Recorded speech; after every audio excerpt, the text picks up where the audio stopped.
Y'all know what time it is. We gon' set it off tonight. Yes, sir. Set the club on fire. Yes, sir. Enrique.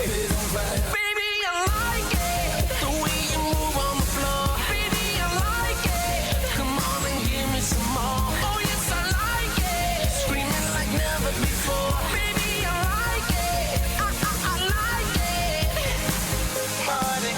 Come on. Good evening and welcome from the blue carpet here at Crown as we build up to the 2010 Charles Brownlow Medal. All of the biggest names in football and their glamorous partners will be walking right down here, presented to you by Toyota's hybrid Camry. And it's always a great pleasure to be joined by the biggest name in the sport of netball, and can I say, a very glamorous Liz Ellis. Thanks, Luke. You look all right yourself, actually, but I feel very lucky to be dressed by Princess Charlotte of Charlie Brown tonight, and the bling is courtesy of the House of Shironi. Now, who would have thought 40 years ago, when the Brownlow was first televised, not a woman in sight, Luke? Tonight, though, it's all about the girls. It's about the fashion, the frocks, and, of course, the fake tan. Can't wait to see what's going to happen on the blue carpet tonight. All about the glamour right here on the blue carpet. For mine, I think Dane Swan might be a little bit too strong and take Charlie home tonight. Now, we've unleashed our stars from Channel 10's Before the Game on the blue carpet. Samantha Lane, Mick Malloy, Dave Hughes and Limo.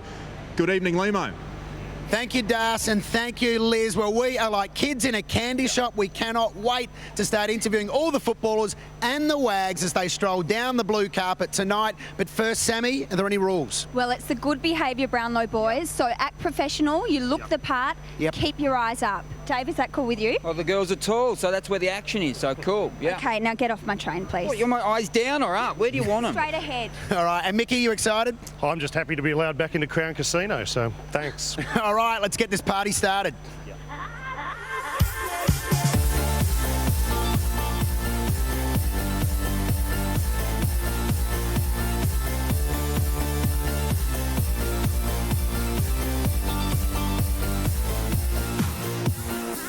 I'm with Lenny Hayes and Tara, looking great tonight. Lenny, how are your nerves? No, I'm pretty good at the moment. Obviously been to a couple before and a little bit different this year and last year because not having a few beers, so might tend to go a little bit longer, but no, we'll have a good time. Tara, how are Lenny's nerves really? Yeah, they're really good. Like, yeah, we're really happy and confident and ready for a good night. We're hoping that Brendan Goddard can get up for us, so yeah, if that happens, it'll be even a better night. I've got a tip for you. Can you drink water out of a beer bottle all night, just so Eddie gets really worried? No chance. I wouldn't do that to him. And your tip for the Brownlow? I think Dane Swan, but I think Scott Pendlebury would follow really well. Here's my tip. Don't go near the pokies. It's full of Collingwood supporters. Okay, no. Okay. Have you brought Acker's book along tonight to read in the quiet spots? No, I've left that at home. In fact, no, I haven't left it at home. I haven't got it. Oh, he's got it. Acker, he's got it. But he left it at home. I can tell you I haven't got it. Now, Bryn, you captured a lot of attention last year, so this year you thought you'd just dress a little bit sort of more conservatively. It is a bit more conservative when you look at it like that, but... Yeah, very conservative. Well, you're a big Carlton fan though, aren't you? I am. I think I'd be a divorced woman if I wasn't. Yeah, how do you think Juddy's going to poll early in the count? Oh, well, I want him to win. Jeff said he'd probably come about fourth. Well, that's not bad, is it? He shouldn't have got suspended though, should he? He what? Don't worry about it. It's going to be a big night. Rebecca, who's your tip tonight? Dane Swan. Chris? Look, I think Dane Swan, but I actually wouldn't be surprised if Scott Pendlebury got over the top. Now, do you have to ring Ross Lyon when you get home tonight so he knows you got home safely? No, Rossi will be here, so he'll. I think he's got the minibus. Has he? Yeah, half a coach, so he'll be driving us home. And what about Nicky Del Santo? Is he fit? Yeah, he's fit. He's here tonight. Right, because I just saw him parking in the disabled park out the front, so I'm taking that as a sign he mightn't be entirely fit. Yeah, no, he's fine, mate. So he'll be right later in the week.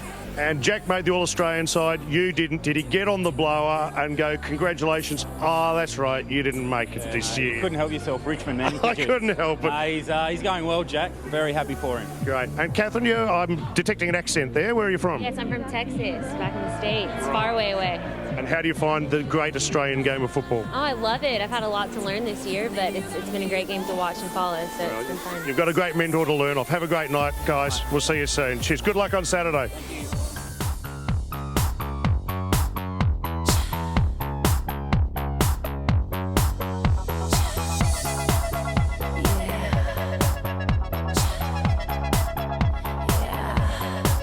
Well,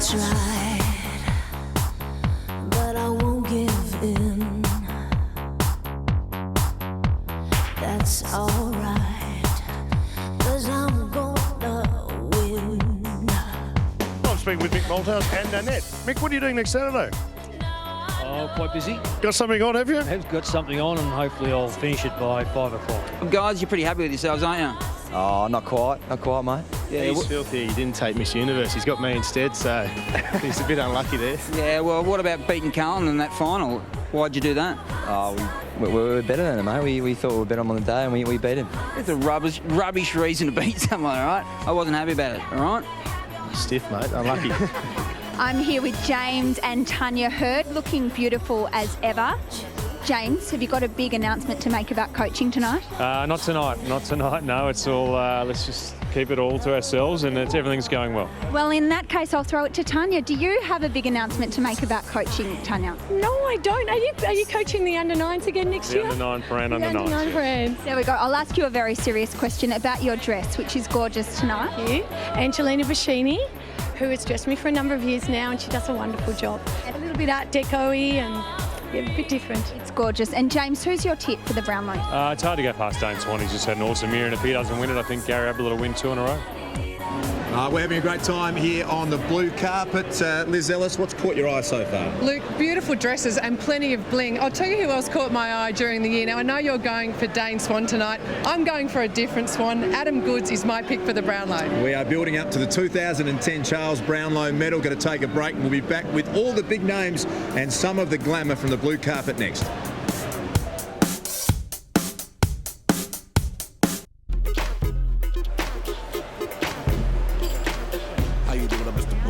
Welcome back to the Brownlow Blue Carpet presented by Toyota's Hybrid Camry. Always great to have the Chief Executive of the AFL, Andrew Demetrio, but even better to have his beautiful wife, Simone. Now, I'm going to start with you, Simone.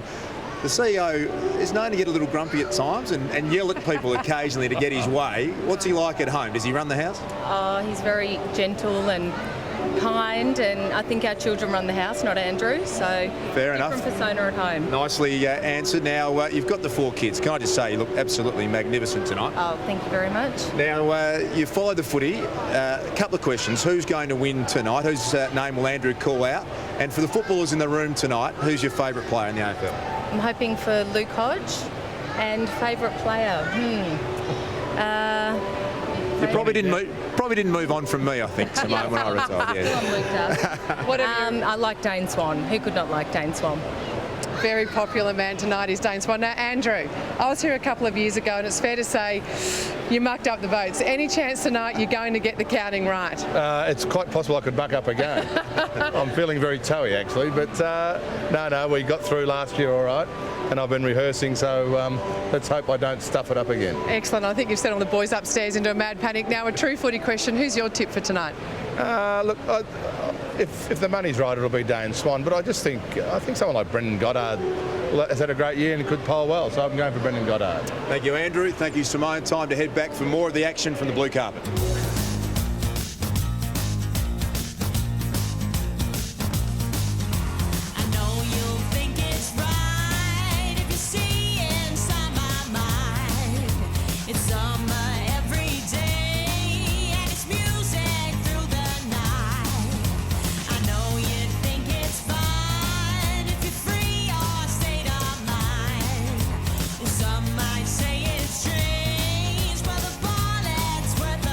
Well, I'm here with AFL legend Ron Barassi. Ron, you would have been to a few of these in your time? I think I have. I think back when you were nominated, you used to arrive on horseback, didn't you? I never got nominated, mate. What was your best result in a Brownlow? I think it was 1956, and I was equal 4th. Here with Dale Thomas and his beautiful partner, Kylie. Dale, how are you feeling tonight? Excited, mate. Hopefully Swanee can get the job done. You want a few D's from Collingwood coming your way, don't you? Oh, D Swan will be happy enough for me, mate. Oh, they're so selfless, these bagpipes. Now, Kylie, you're fantastic. Who's that by? Stacey Christie. She's nailed it, Stacey, hasn't she? Yeah, she's done a great job. Now, Bucks is the actual coach of the Collingwood football team. The whole team. How much credit can you take for your spectacular performance this year? Some. No, the boys have done the job though every week, so don't take it away from them. All right. Are you happy for Mick to leave a year early and you to step in next year? Is this 60 seconds? Is it? What do you got? Hey, I've got a really bad feeling about Saturday. A really bad feeling. I had a dream about Collingwood. Anyway, good luck. Julie, how are Nick's nerves? I think he's better than I am, actually. He's pretty composed, yeah. You like your footy? I do. I love my sport, but I think I love my footy a little bit more after spending my time with Nick. What are you wearing? I'm wearing Zimmerman. And you packed this yourself, didn't you? Yes, I did. I just got it out of the wardrobe, Mick. And who picked your bow tie, and does it spin? It's a Richmond bow tie. If you have a really close look, it's from Tigerland, so it's a beauty. There it is. I wore that especially for you, Mick. Do you know, every time a Richmond player gets a point tonight, can you stand up at the table and shout out yellow and black? It'll be a good look. That's what I'm going to do. Now, mate, sad news recently. Campbell Brown off to the Gold Coast. Is it true that Warwick Kappa's going to be his mentor up there? I think he's gave him a few phone calls already, so probably. Right. Now, tell me, in percentage terms, how much of a better football club is Hawthorn than Port Adelaide? Well, at the moment, they're doing a lot better, so well, I'm there, so I'm happy with it. Right, and you're going to be hanging around the Hawks for a while, aren't you, hey? Yes, a few more years yet. Love the Hawks, don't you? I do, I love them. Heaps better than Port. Yes. Yay! Nicole, you love your footy. Who are you tipping to win the Brownlow tonight? I picked Luke Hodge. Any particular reason? Just give him a go. What about you, Cameron? Yeah, I'm actually with her there. I'm going to back her judgment. I think Hodgie will be a big chance. As I said, hopefully Gaz is right up there, but Don't Swan will be hard to beat, but I'm going with Hodgie. Well, have a great night and enjoy the grand final, even if from the sidelines. I don't think I'll be watching a hell of a lot of it. Sorry, that was probably a terrible thing to say. Can I just say, Leggy, you must be wrapped it's the blue carpet because your hair will stand out tonight. Yeah, it sort of clashes a little bit with my hair. You know, I'm very fashion conscious, Mick. Yeah, I do indeed. I know you're sick of being asked this, but Gary, I've got a big question to answer tonight. The beef or the chicken? So good luck with that. Is he sitting on your table or the Gold Coast? Not sure, mate. You want to keep going now, don't you? Yeah. All right. Well, good luck tonight, mate. And because you're not in the grand final for the first time in 4 years, you can go mad. Yeah, absolutely. Now, this weekend, have you got a fully fit list? Yeah, touch wood we do, but we've... Oh, you haven't heard the news? No, what's the news? Nick Rewell did his hammy on the blue carpet. That's a shame. I'm sure we'll be able to cover for him. He had to get carried off. And what about Stevie Baker? Are we going to see him on the weekend? Because I imagine the punchy little fella would be itching to get out there. Yeah, itching ears, but it's going to be a tough decision for the match committee, and I'm glad I don't have to make it. All right. And now the bad news when you're making a grand final is you can't have a drink tonight. Are you upset about that? No, not at all, mate. I think I know I'd be with the position we're in now, so no, not at all. All right, well, all I can say is that everyone in Australia who doesn't barrack for Collingwood is barracking for you guys on the weekend. All the best. Thanks, man. Cheers.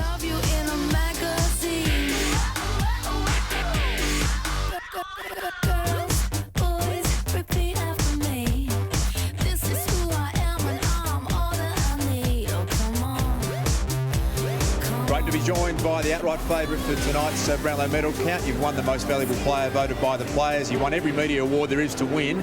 There must be a few nerves about tonight. Well, I said it there before. My season's been played and the votes have been written, so there's not a hell of a lot I can do tonight, mate. So I'll just go along, enjoy the night, and what will be, will be. Talk a little bit about grand final week coming up, your preparation, your place in Kilda. No one's got anywhere near you this year, Swanee. You can't be tagged and you can't be run off. Who normally gets you from the Saints? I'm not sure. Clinton Jones has gone to me before, but the last couple of times he's gone to Did, so otherwise it's been just there are other good midfielders who try to go head-to-head on just a one-on-one battle with them. And no need to be modest, Swanee. We don't need that at all. I think you're going to win it. You're an outright favourite. If you don't, who's your bet for tonight? I suppose, like everyone, Gaz and Hodgie have had terrific years. Even though Gaz probably hasn't had the year he had last year, he still had a phenomenal year and kicked a lot of goals. So I think he'll certainly poll well. And Scotty Pendlebury, he had a pretty good year, same as me. So we were pretty even. So if he gets more of the votes, well, I hope he deserves it. Dane, you've done well on the field, obviously, all year, but let's get to the most important person in this couple this evening. Taylor, welcome. You look absolutely stunning. Who are you dressed by? Angelina Bettini of Bettini & Hill has dressed me this evening. They've done a great job. Now, given that your boy is the favourite, outright favourite tonight, is there a little bit of extra nerves for you? And what's the week going to be like for you? The week's really focused on the finals as of now, so this is just sort of an extra bonus for the week. A lot more blue carpet action coming up, but the big question on everyone's mind tonight, will the man alongside of me here take Charlie home? We'll find out later tonight. Thanks, mate. Good luck, Swanee.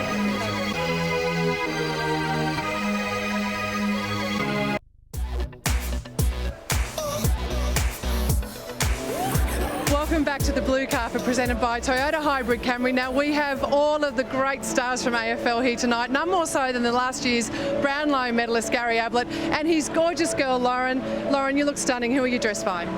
Nicola Finetti has done my dress tonight and he's done a terrific job. And Bulgari have done my jewellery, so I'm wearing vintage jewellery and I'm very lucky I've got a big tough boy on my arm to make sure I don't lose it or get robbed. Well, you look stunning, but most importantly tonight it's about hair and makeup and frocks and also fake tan. Now, is there any chance that next year you'll be coming with a real tan from the Gold Coast? Oh, goodness, for goodness sake. You know, we were just saying if we had $1 from every time someone asked us that, we could both go and live in the south of France and neither of us ever have to work again. Let's get on to some serious questions, Gary. You only had 2 disposals less than last year. Bomber wanted you to play forward and you go and kick a lazy 50 goals. You are a freak, Gazza. Can you do it again tonight and take the Brownlow home twice in a row? Look, I think it's going to be tough. I felt I had a consistent year, but there's so many other guys that have as well. So I think Dane Swan's the one to beat, and I'm hoping Joel Selwood polls a few votes as well because he's had a great year. And yeah. You love pressure, mate. You're the most relaxed player I've ever seen. Prelim final, a lazy 40 possessions. You just dominate. You feeling any more pressure coming into tonight? Not at all, mate. Not at all. Look, I'm just here to enjoy the night. That's the way I try to approach it. And whatever happens, happens. You can't control what's going to happen. So, yeah, hopefully the Geelong boys poll a few votes and we can sit back and have a few beers tonight, which will be good. Back to the blue carpet now with all of the stars from before the game. Here with Catherine and Simon Black. And Catherine, you're looking spectacular this evening. Who are you wearing? I'm wearing Pierucci. And looking beautiful. And Blackie, any chance that Fev will sneak in tonight wearing a fake moustache or something? Have you heard from the great man? Well, I haven't in the last couple of days. I'm not sure. He's in Melbourne, I believe, but...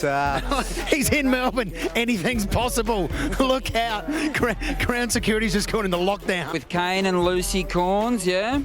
That's us. You are married? We are married. Yeah, good, fantastic. You look fantastic tonight, Lucy. Thank you. I hope I'm behaving and within the dress code and all the rest of it. I'd say so. I hope so. Appropriate to look down. Adam, what advice would you give to the winner of tonight's Brownlow medal, given you've won 2 yourself? I think if it's Swanee, get home as quick as possible, get as much sleep as you can, because the bigger prize is on Saturday afternoon, and he knows that. He's just here. If he gets the votes and gets the medal, we'd be very happy, but, they got bigger fish to fry on the weekend. You've got the little fella at home. Has he recovered from when the spade hit him on the head? Only just, but he does bring it up every now and then too. Well, good luck tonight, guys. Thank you. Don't be afraid to ask. Aim high when the target is low. FYI, I'm ready to go. People say men are just like kids, but every shot can behave like this. What you give, exactly what you Lucy, you look spectacular this evening, Lucy. Thank you. Who are you wearing? I'm styled by the Dana Boutique in Armidale, and it's a Rachel Gilbert dress. From those spectacular Toyota commercials, who are you going to work on next? Look, Lee Matthews is our next one that we want, but just got to get him smashing the point boys, yeah. Good. And what's going to be happening in the off-season, mate? We're off to America for 3 weeks. A few of us boys get to go over there and watch a bit of sport, and we'll let the hair down, but there's not much to let down. Is Jeff Kennett going to follow you over there? No, he's not, thank God. He's hopefully he's tucked up somewhere at home in Surrey Hills and won't be moving for the next 6 months, hopefully. Right, okay. And what happens with Clarko tonight? Do you pop him on a high chair so we can see what's going on? Yeah, hopefully someone brought the booster chair, but he's on the opposite table, so hopefully he doesn't hear that either. You got a tip for tonight? I think Dane Swan. He's a favourite. He's dominated all year, but I think Gary Ablett will probably poll more votes than everyone thinks. It'll be interesting to see which table Gary sits on, the Geelong table or the Gold Coast table. Have you got any thoughts? Well, he's going to spend his night table swapping, I reckon, a bit like Acker and Dipper do. So, and Riscatelli. Rish as well. He's actually sitting on our table, so that'll be an interesting one. But he did win the B&F and he got a good reception. Erin, how are the nerves in your household given the upcoming match on Saturday? They're all right. He's pretty calm. I get more nervous than he does, so we're doing all right. Nick, how are you feeling about tonight?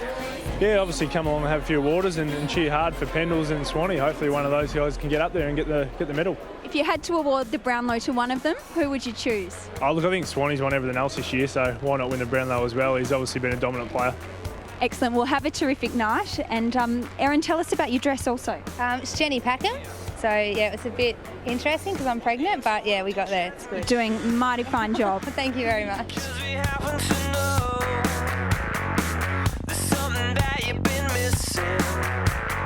Welcome to the show.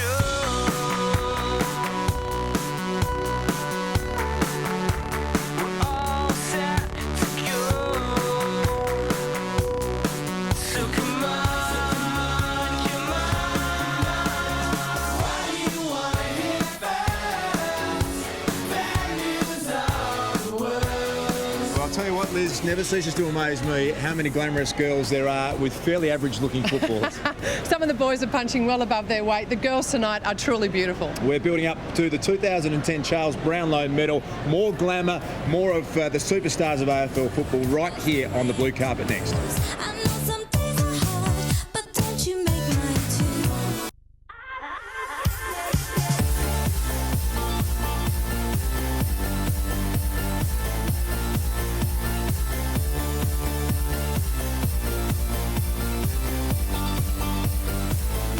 Welcome back to our Brownlow Medal blue carpet special. All of our guests have made their way through into the Palladium room here at Crown. Liz, we've had a lot of fun. We have, Luke. Now, I know the Brownlow gets talked about for the odd train crash, and there's been a couple of dresses you've thought, but on the whole, the women have looked absolutely beautiful. A little bit of flesh, but an awful lot of class. Time now for the 2010 Charles Brownlow Medal, our official part of this evening, underway with this spectacular live performance.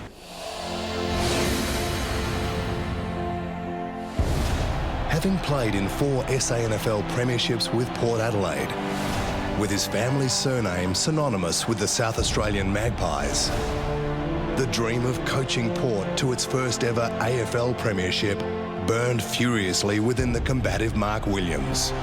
You can see the tension already in the coach's box.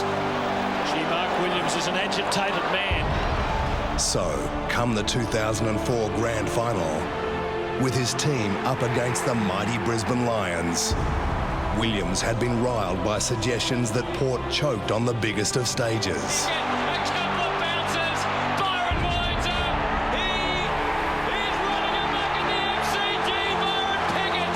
He'd also been wounded by claims from the club's primary backer, Alan Scott, that the Power would never win a flag with Williams in charge.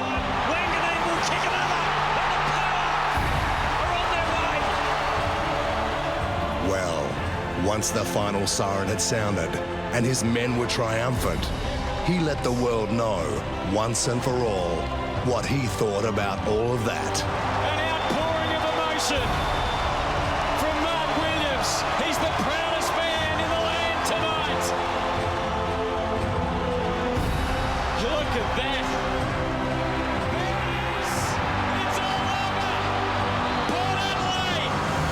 They had the power to win. And it was very much history in the making today. I'd like to, first of all, thank everyone that's believed in Port Adelaide for the last 120 years. There is a couple of mentions I'd like to make. Certainly our major sponsor in Vodafone, and Alan Scott, you were wrong. Indeed he was, Choco. Indeed he was.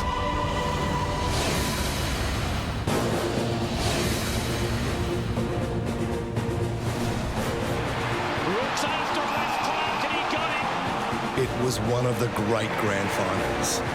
Two teams who had been building their own rivalry. One that came to a head this wet September afternoon in 2009. But there's a frightening error by Dawson, and Hawkins makes him pay. 2 on 2. Taylor went to ground. Krzyzewski missed it. No, he's kicked it. He's kicked the goal. With the game in the balance, with scores level, and the Saints about to press the button, it was an instinctive, reactive, brilliant Matthew Scarlett moment that turned the tide. Some space at the last minute. Zach Dawson spills it, but a clever soccer by Scarlett to Ablett from 80 metres. He drills it long to the tip of the goal square. Big flyers wanted. Varco, handball's over. It's a snap. Ball Chapman, and Chapman's kicked the goal. Terrific play here by Scarlett, just to volley it off the boot to him. It's over. The Cats' vindication has arrived. They have won their second in 3 years. But what a fight it was. What a wonderful, grueling, magnificent fight it was.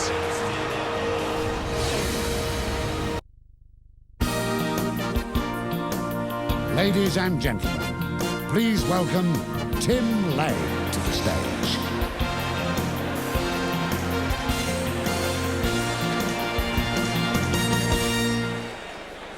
This weekend will mark the 40th anniversary of perhaps the greatest event in the history of our game.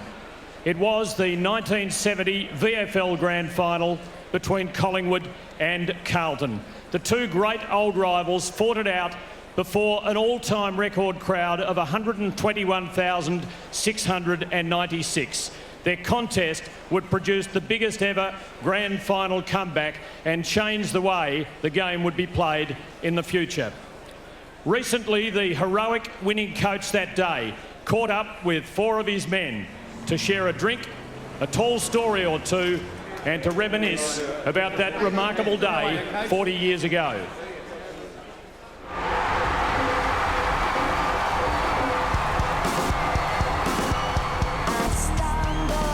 Collingwood, late 60s, 70, they were the main rival to Carlton. The lead up to the grand final was huge because of Carlton-Collingwood and rivalry, and it was really intense. I can remember just a massive crowd. It was the biggest crowd ever, still is. John Nichols leads Carlton. Hitting at the ground and the noise was just overwhelming, A crowd on grand final day's got a sort of a feeling to it. It's just fantastic. Muscled by Collingwood's blistering pace, Carlton's defence is ragged.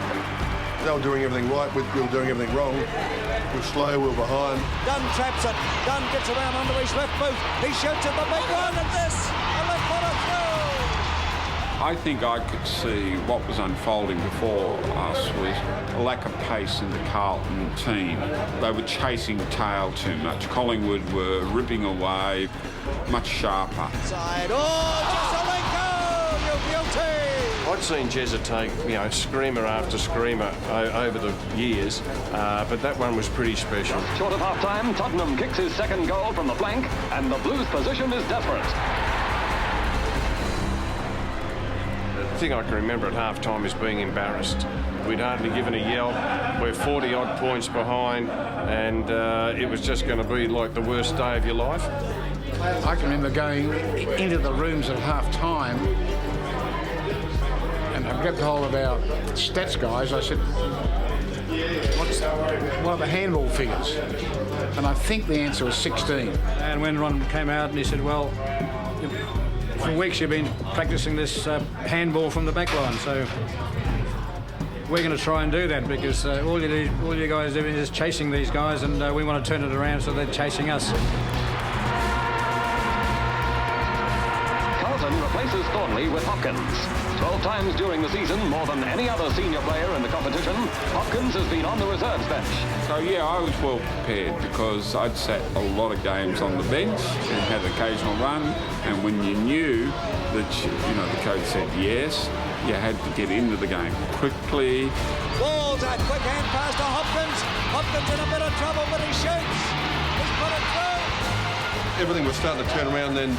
Eddie Jackson was hard in the forward pocket, and he hooked it on his shoulder on the left foot and went through and thought, hey, the game's changing here. Everybody realised that, and especially in the last quarter, and we were full of running in the last quarter. Jackson goes after it now. Look at this fella go. Every time I got the ball, or where I was, I looked up and there was Ted Hopkins in front of me, so it was fantastic that he was there, and I was able to assist him with some of those goals, so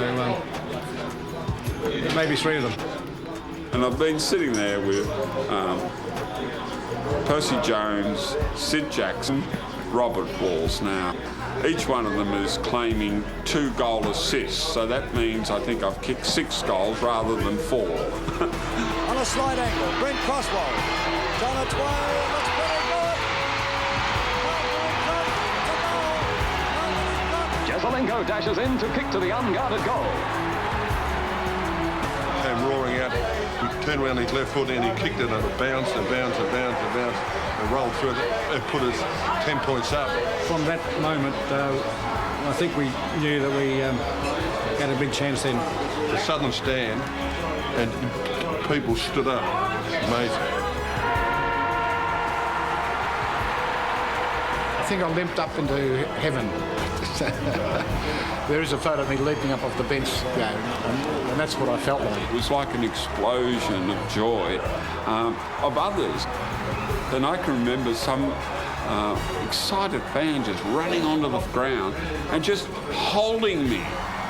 All of us, we were all screaming and yelling and hugging each other, and I said, just not really realising that you won it, but you knew you won it, but you couldn't believe that you won it. Fantastic comeback.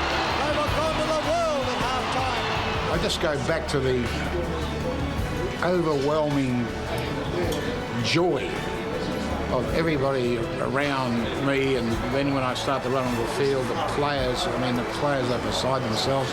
Naturally, they'd pull off one of the greatest thieveries in world sport, I think. Brassy said after the game, he said you'll be heroes forever after that, and he was exactly right.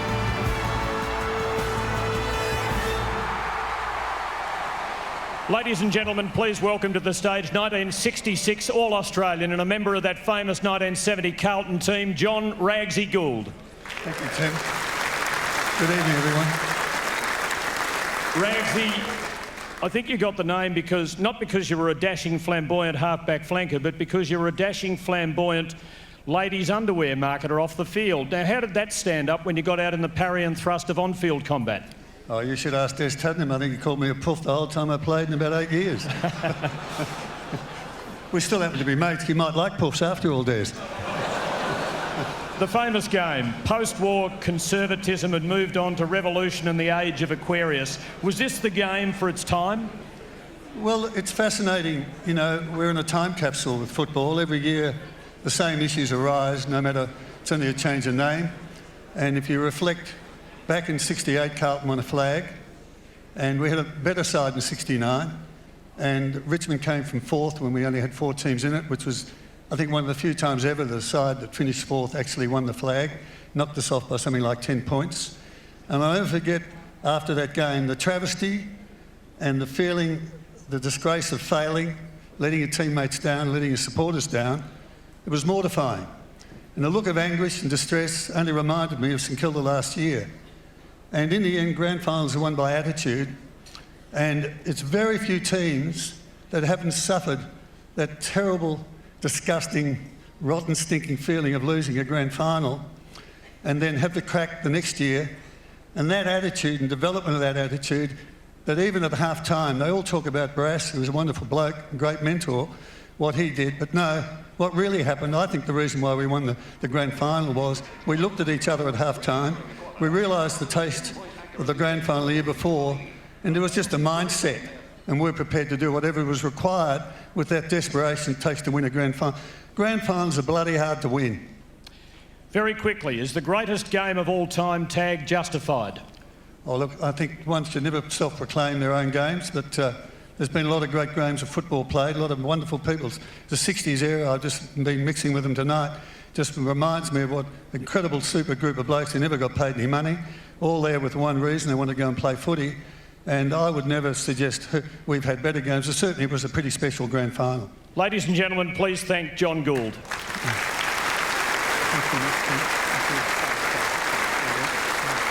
We're taking a break at the 2010 Brownlow count, following the next of our Toyota memorable moments of the decade. Alas, Jez's mark isn't eligible. Here is number 3.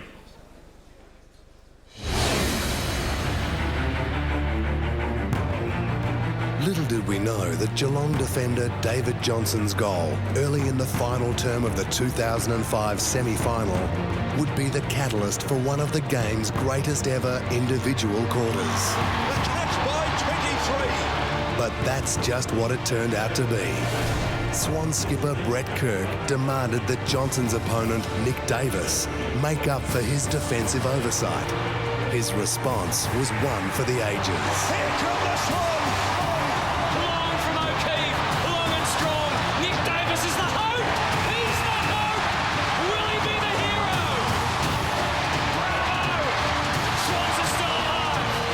For Kennelly. Davis has kicked 2. He snaps to a 40. Don't tell me. He's kicked a goal. Unbelievable stuff from Nick Davis.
was round 11, 2003.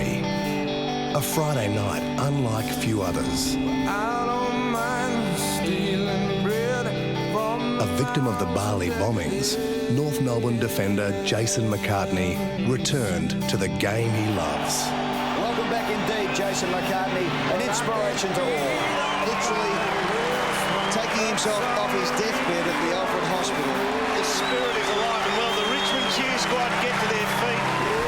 He proved that anything is possible. Kick inside the 50, McCartney behind. McCartney has taken the mark. You dare say, as his wife Carissa looks on, if he kicks this, they will be very hard to toss. What a start to the term it would be. Jason McCartney knows how to trickle. He kicks inside the 50. Gunnerwood's full forward, runs the ball. McCartney toe pokes it. Picked up by Harding. He goes in. Another lead change. Too little, too late. Fairy tales do come true. Then, this.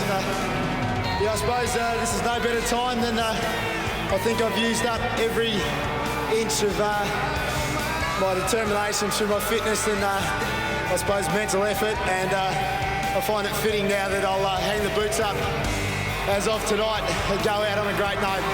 Because I'm spent, it's been a tough time, but that's enough for me, mate. Rarely has life and sport intersected so dramatically.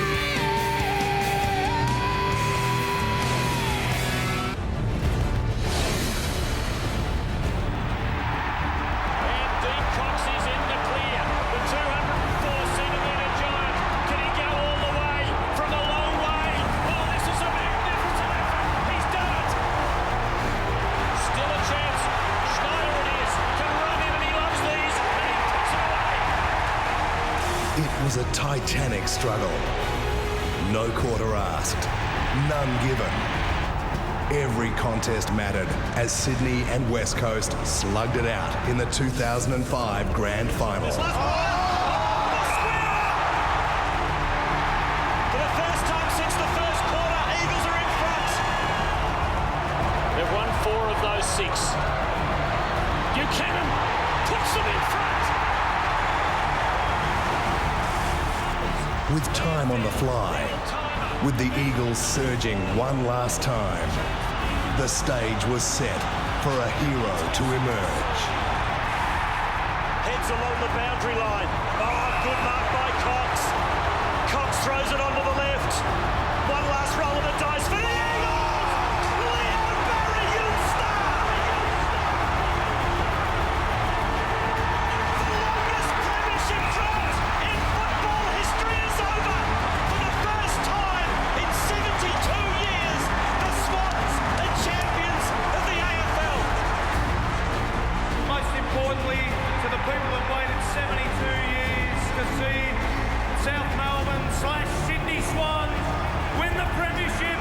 Here it is!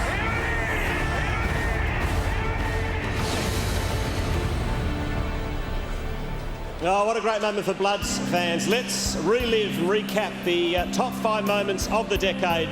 Mark Williams in at number 5, Matthew Scarlett number 4, Nick Davis, that incredible goal, number 3, Jason McCartney's comeback, number 2, and our top moment of the decade, Leo Barry's mark in the dying seconds of the Grand Final in 2005.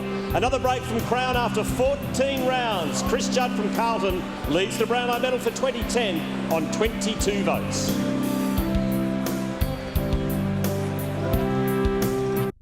Dublin's fair city, where the girls are so pretty. I first set my eyes on sweet Molly Malone. Between a wheelbarrow, 2 slits broad and narrow, my cockles and mussels are lying in Dublin's fair city, where the girls. The year 1991 produced a triumph and a celebration like Brownlow Night had never known. It was the season of Steins, but Jimmy wasn't a man for just one season. Through more than 10 of them, he didn't miss a solitary game. 244 on end he would play to break an Australian football record that had stood for more than 50 years. Jim would use his standing achieved through football towards a higher goal as he reached out and touched tens of thousands of Australia's young.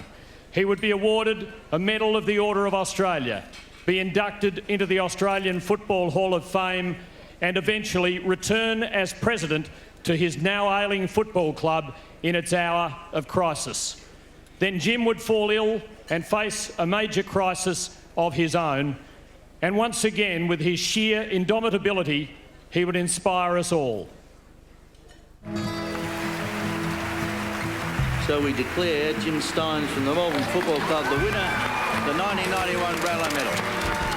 Jimmy Stynes was 25 when he won the Brownlow Medal. He played 109 games. He'd come from a foreign land. He'd been told he was wasting his time. But on this night of nights, he captured the hearts and minds of us all. It wouldn't be the last time he'd steal our affections. Jim Stynes, the Ironman footballer and Melbourne Football Club saviour, faces the fight of his life. I had a lump on my back and I found out that it was cancerous. For most of us, this would be our darkest hour. But his light has never dimmed. He refuses to concede a thing. To know Jim Stynes is to expect nothing less. He humbles me with the way that he attacks these things. I mean, if it was the same thing for me, I'd probably go into my own shell and disappear and deal with it on my own, whereas I don't think that thought crossed his mind. Well, Jim's the sort of person, though, that you can't possibly give up on him because he just has an unbelievable never-say-die attitude. Well, I think he'll probably be putting everyone else before himself, as he always has done over the time I've known him. Jim is a person who will get an incredible challenge in front of him and he will take it on. And that's why he became great as a footballer and why he's become a great person. Because I don't think Jim has any fear, and if he does, he's able to overcome it. Jim Stynes arrived in Australia in November 1984. He'd seen an ad in a local newspaper headlined, "The Irish Experiment." Looking offshore for players, the Melbourne Footy Club surely had no idea what they had on their hands. This kid arrived, 6'6", the whitest, palest man you've ever seen, and not a terribly attractive-looking unit at 16 or 17, gangly, all arms, and hadn't filled out. Tall, lanky, pale skin, white Irishman. Couldn't for the life of me understand why he was here. Oh, I thought it was unbelievable. I thought it was the funniest thing I'd ever seen. And then we saw him try to kick the footy and you just thought, oh, well, this will last a few weeks and that'll be the end of it.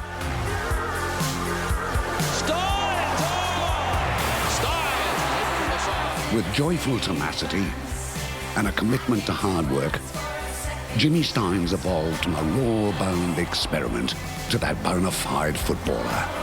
The transformation was as remarkable as anything the game had ever seen. You know, John Northey took us on these training camps and all of a sudden the 6'6", weird-looking unit was winning the 13k run, the 15k run up Mount Buninyong. It takes a lot of skill to be an AFL footballer, but more importantly, it takes what you got inside in the heart. Until I really got to know him and knew what was driving him deep down, I thought nothing's going to stop in his way, and nothing did. And he pots for goal and kicks it. He went back to Paran, and then, as is his will, you know, he just kept getting better and better and better and turned into a Brownlow medalist. I mean, as a footy fan, I thought that was incredible then and still do. You strip it all back and say, right, this is what we're going to do. We're going to go over to Ireland. We're going to pull a kid out of the school there. We're going to take him to Australia, all right? Never played footy at all. And then I'm going to tell you, within 4.5 years, he's the #1 footballer in the country. Well, tell me, if you said that's my idea for a movie, so you're a fool.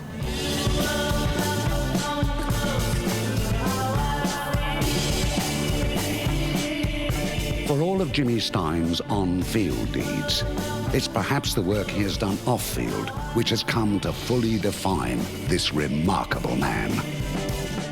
Reach is for all walks of life, and it can be for those who have a healthy existence but just want to go to the next stage and really achieve, or it can be those who have, you know, been dealt some pretty dodgy hands and need to overcome a bit of adversity just to be able to get back on track. Off you go, give him Jim has an exceptional eye for potential, and once he sort of spots potential, whether it's a kid or a footy club, he's compelled to develop it, and I think that's what makes Jim different. Many sports people inspire greatness, but Jim fosters it.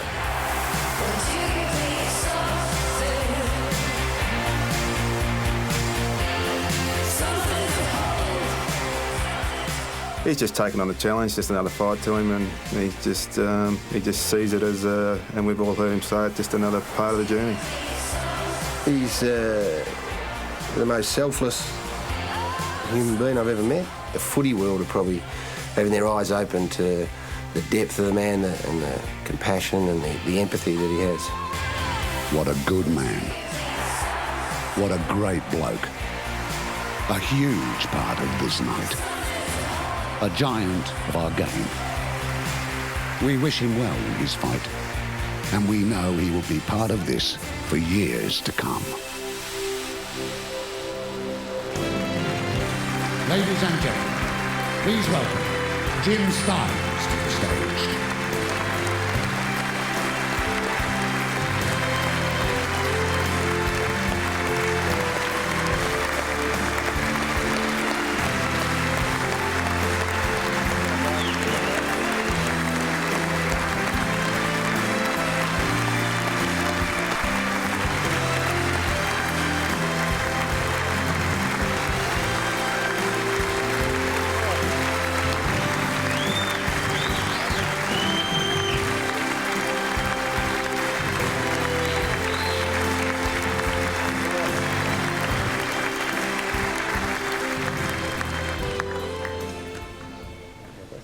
You told me yesterday you love Brownlow night.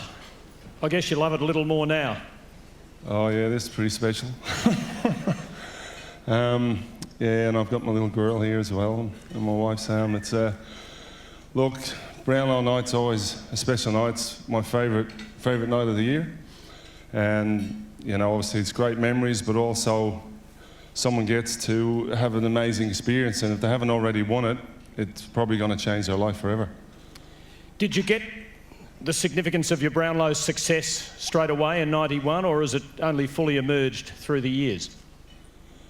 Oh yeah, it's just a hard one. Like you go from being just, I suppose, another footballer in a team, and then you start seeing your name, and before it's got Brownlow medalist, and it's like, wow, you know, that's pretty special. And you know, it took me a number of years to really understand what the medal actually was about.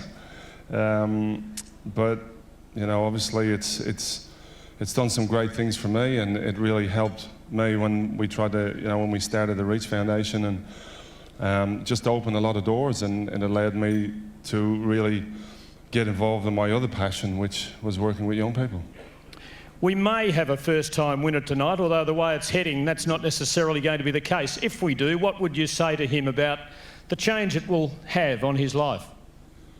Oh, look, if it's a first time, you know, they've really got no idea what it's going to do. Like, I won it 19 years ago. It was a very different marketplace. Like now, you know, they're set up financially for life. But I think more importantly, it's the difference you can make as a person, and the influence you can have in society. And for those that are going to win it a second time, maybe, or third, it's just think of, you know, the influence that they can have on society, and the role model that footballers already are, but as a Brownlow medalist, it's certainly, people do listen, and it you know, it amazes me what, you know, we've been able to do at Reach because of what football and the doors that it opens for us. Gary Lyon has described yours as the greatest story in the history of football. How do you respond to that? Oh, look, there's look, there's plenty of people who've done far greater things than me, but I suppose it's just, you know, like Ty Connelly, look what he did, you know, he won a grand final, and, you know, same sort of story. But, you know, that's the great thing with sport, you know.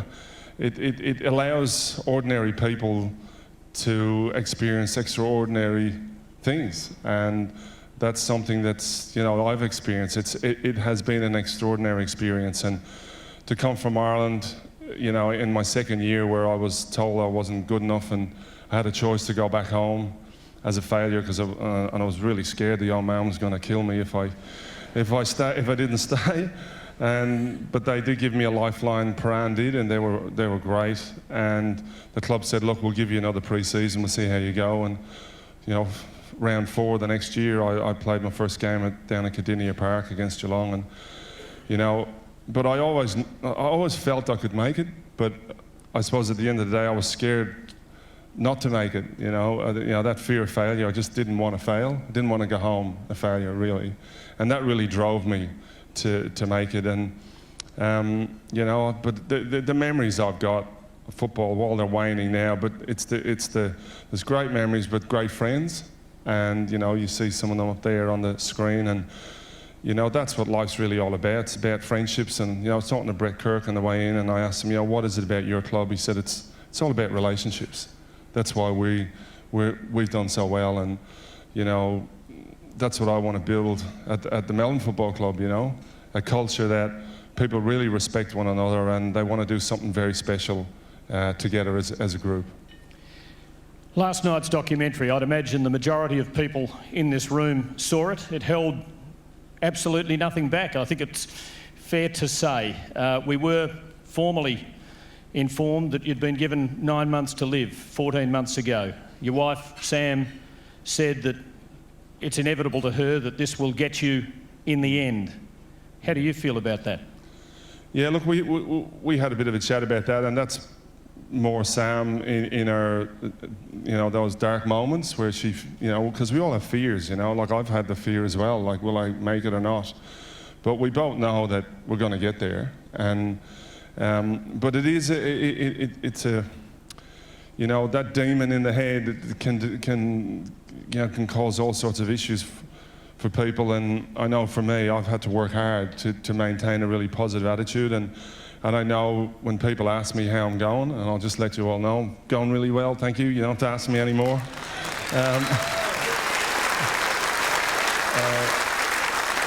But, you know, it's just, you know, I just I've had an experience that's, in some ways, I've been very blessed because I've had an insight into life that not many people get. And I know a lot of people do, and they've gone through all sorts of terminal illnesses. But when you're faced with that prospect, it does make you sit back, stop, and go, okay, what's really important now? You know, is football as important? Is, you know, business as important? Is, you know, and you go through all the things that you did put in the top of your priority list, and you realise, as I've said it in the doco, that, you know, my family, you know, my kids and my wife Sam, they are everything to me. And it's not just enough to say it. You've got to live it, you know, and you've got to demonstrate it. And you know, I used to be a bit of a junkie when it came to being busy and doing things and being ambitious and all that sort of stuff.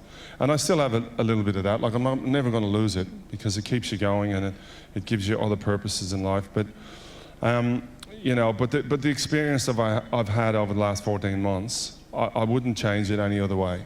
I think it's something that, you know, will hold me good stead, and it's made me, as I said, a much better person. So have you got any advice for those of us who are floundering around with our lives? Have you wondered whether you could have absorbed the lessons without having to absorb them such a hard way? Yeah, no, look, I suppose the one thing I'm lucky is I never know what's going to happen next week, because the type of cancer I've got, you know, it wasn't just the one tumour and I'm fighting that. It's, you know, I've already got rid of 16 and I've got another 4 to go, and, you know, it just keeps turning in all sorts of different ways. And, you know, I've had all sorts of different therapies, and weird therapies, as you know, and I don't recommend that you use it tonight, but it is, you know, you just do, and I've always had a mantra, you know, and it was, you know, I used it in a book that I wrote back in the 90s. You just do whatever it takes, and if it's sport or if it's relationships or if it's getting sick, you just do whatever it takes to get well. And that's really been my mantra, and I just go after it, and I go after looking for good people and people who've got, you know, good histories, and that's what I'm looking for. Jim, I'm sure your family is telling you every day how much they care, and I'm sure the football family, as we go to a break, would like to tell you again tonight how much they care. Jim Stynes. Thank you.